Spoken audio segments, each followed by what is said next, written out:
Nuestro estudio de esta tarde nos lleva al tema de los 4 milagros del Mesías.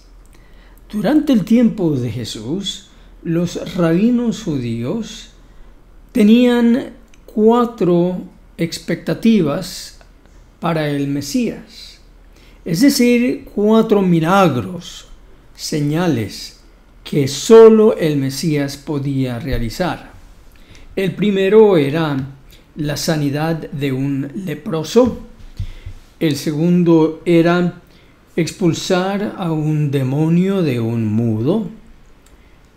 El tercero, sanar a un ciego de nacimiento. Y por último, resucitar a un muerto que había fallecido al menos 4 días antes. Vamos a repasar entonces estas expectativas mesiánicas para ver si de veras Cristo como el Mesías, Jesús de Nazaret como el Mesías, cumplió las expectativas. Cabe decir que estas expectativas no solamente eran inventos de los rabinos, de hecho no eran invento, sino que la mayoría de estas expectativas estaban fundamentadas en el Tanakh, en el Antiguo Testamento, sus escrituras. Ustedes recuerdan que cuando Juan el Bautista fue encarcelado, pasaban los días, las semanas, y no venía su primo Jesús de Nazaret a sacarlo de la cárcel. Fue un momento bajo, fue un momento, lo que nosotros llamaríamos hoy un bajón en la vida espiritual de Juan el Bautista. Porque después de haber designado a Jesús como el Cordero de Dios que quitaría los pecados del mundo por medio de su muerte, incluyendo los tuyos y los míos, él se sintió abandonado allí en esa horrible cárcel. ¿Qué pasó? Envió a 2 de sus discípulos a preguntarle a Jesús: ¿eres tú aquel que había de venir o esperaremos a otro? Y Jesús les dijo: id y haced saber a Juan las cosas que oís y veis. Los ciegos ven, los cojos andan, los leprosos son limpiados, los sordos oyen, los muertos son resucitados y a los pobres es anunciado el Evangelio. Aquí el Señor Jesús añade aún a los milagros las expectativas que tenían los judíos de los milagros que realizaría el Mesías.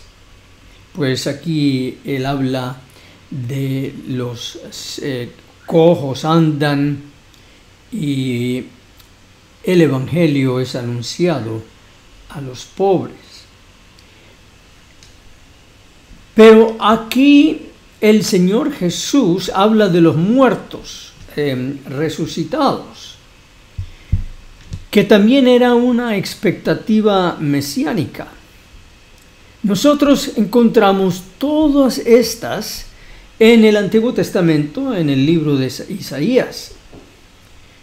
El libro de Isaías habla de la era del Mesías, diciendo: entonces se abrirán los ojos de los ciegos, lo mismo que los oídos de los sordos. Entonces los cojos saltarán como ciervos, y la lengua del mudo cantará, porque en el desierto serán cavados pozos de agua, y en la soledad correrán torrentes. Ustedes pueden ver aquí esta lista de milagros, y casi todos los milagros que menciona el Señor Jesús en Mateo 11, cuando le manda el mensaje a Juan el Bautista, están acá, menos uno, menos la resurrección de los muertos. Pero si vamos a Isaías 26, encontramos también una profecía de la época mesiánica, donde dice el profeta: pero tus muertos vivirán, sus cadáveres volverán a la vida. Los que ahora habitan en el polvo se despertarán y cantarán de alegría, porque tú eres como un rocío de luces, y la tierra dará luz a sus muertos. Así que todas estas cosas están aquí en el libro de Isaías, profetizando los milagros y las señales que haría el Mesías. Ahora, en cuanto a el leproso o los leprosos sanados, es uno de los primeros milagros que realiza el Señor Jesús, y nosotros encontramos ese milagro allí en Marcos, capítulo 1, versículos 40 al 45. Vino a él un leproso que de rodillas le dijo: si quieres, puedes limpiarme. Jesús, teniendo misericordia de él, extendió la mano y le tocó y le dijo: quiero, sé limpio. Tan pronto terminó de hablar, la lepra desapareció del hombre y quedó limpio. Entonces lo despidió enseguida y le ordenó estrictamente: mira, no digas a nadie nada, sino ve, muéstrate al sacerdote y ofrece por tu purificación lo que Moisés mandó para testimonio a ellos. Los rabinos habían incluido la sanidad del leproso en una de sus escritos, en el Talmud babilónico que se llama el Sanedrín, numerado 98b. El Talmud era un comentario escrito de lo que los rabinos pensaban significaban los escritos de la Biblia. Así como hoy hay muchos comentaristas que comentan sobre la Escritura, así en el tiempo de los rabinos antes de Jesús, por muchos años antes, habían estado escribiendo estos comentarios. Así que en el Talmud babilónico, escrito por allá en el tiempo cuando estuvieron cautivos en Babilonia, escribe un rabino: ¿cuál es el nombre del Mesías? Los rabinos dicen: el leproso de la casa del rabino Yehuda Hanasí es su nombre. ¿Cómo se dice? Entonces citan a Isaías 53:4. De hecho, nuestras enfermedades las soportó y nuestros dolores los soportó. Sin embargo, lo estimamos leproso, herido por Dios y afligido. Entonces, ¿cuándo vendrá el Mesías? Ve y pregunta, le respondió. ¿Dónde está? Allí a la entrada. ¿Y cómo lo conoceré? Está sentado entre los leprosos, vendando sus heridas uno por uno. Así que, aunque en las profecías de Isaías no se encuentra la sanidad del leproso entre los milagros mesiánicos, entre los escritos del Talmud, los rabinos sí habían incluido el cuadro muy lindo del Mesías sanando y curando y vendando las heridas en el cuerpo de los leprosos. Así que con eso se cumple el primer milagro de el Mesías y se satisface esta expectativa mesiánica. En cuanto a el segundo milagro de sacar un espíritu inmundo que causa a un hombre que esté mudo, también nosotros lo encontramos en la Escritura que el Señor cumple en Mateo 12, 22 al 26. Entonces lo encontramos de la siguiente manera. Entonces le llevaron un endemoniado, ciego y mudo, y lo sanó, de tal manera que el ciego y mudo veía y hablaba. Toda la gente estaba atónita y decía: ¿será este el hijo de David? Pero los fariseos al oírlo decían: este no echa fuera los demonios, sino por Belcebú, príncipe de los demonios. Así que aunque el Señor Jesús no solamente saca al demonio de un mudo, él añade que sana a esta tripleta de enfermedades: endemoniado, ciego y mudo, que para ser mudo también tenía que ser sordo.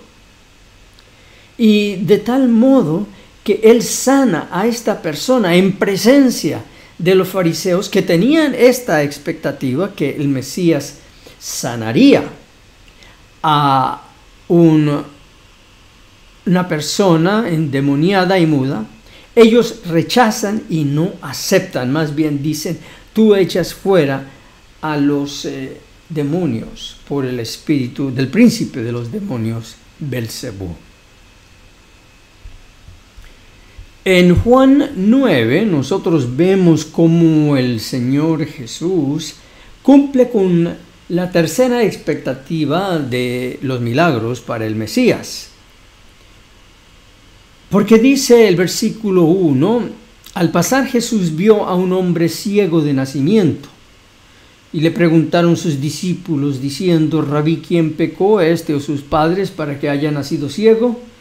Respondió Jesús: no es que pecó este ni sus padres, sino para que las obras de Dios se manifiesten en él. Me es necesario hacer las obras del que me envió mientras dura el día. La noche viene cuando nadie puede obrar. Mientras estoy en el mundo, luz soy del mundo. Dicho esto, escupió en tierra, hizo lodo con la saliva y untó con el lodo los ojos del ciego y le dijo: ve a lavarte en el estanque de Siloé, que significa enviado.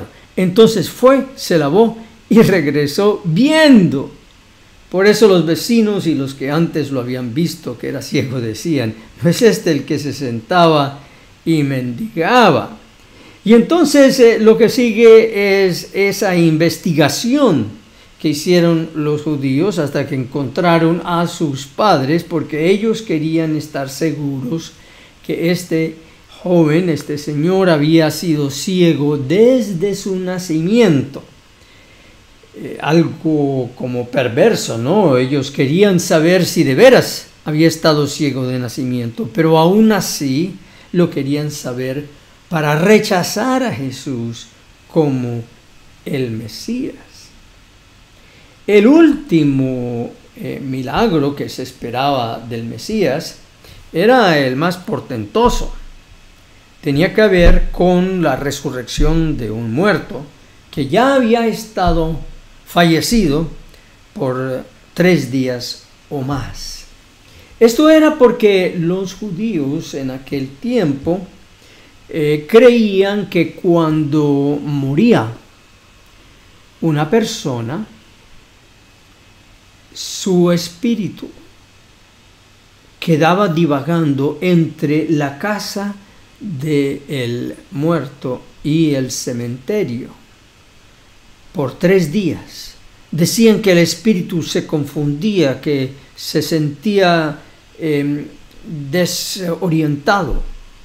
Entonces regresaba a su casa, regresaba al cuerpo, iba a la casa otra vez y volvía, regresaba al cuerpo. Y 3 días andaba divagando de esta manera. Pero después de 3 días ya Dios tomaba compasión y se llevaba el espíritu a sí mismo. Así que ya después de los 3 días, el muerto ya no había ninguna esperanza de que pudiera resucitar en esta vida, porque ya Dios se había llevado su espíritu. Esta creencia también está documentada en los escritos de los rabinos y se encuentra acá en el Talmud sanedrínico o el Talmud de Sanedrín, los escritos 90b y 91a y en otros también. Así que